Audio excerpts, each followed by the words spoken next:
قال أفرأيتم ما كنتم تعبدون أنتم وآباؤكم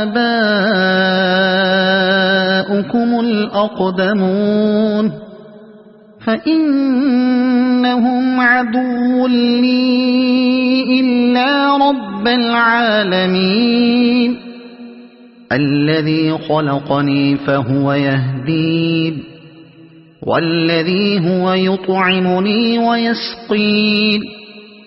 وإذا مرضت فهو يشفين والذي يميتني ثم يحيين والذي أطمع أن يغفر لي خطيئتي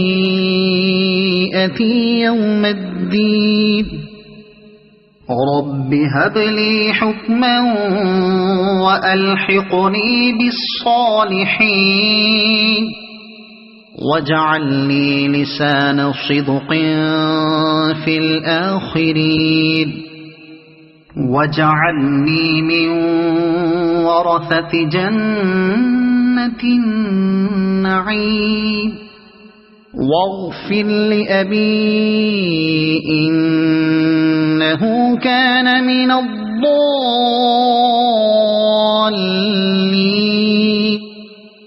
ولا تخزني يوم يبعثون يوم لا ينفع مال ولا بنون إلا من أتى الله بقلب سليم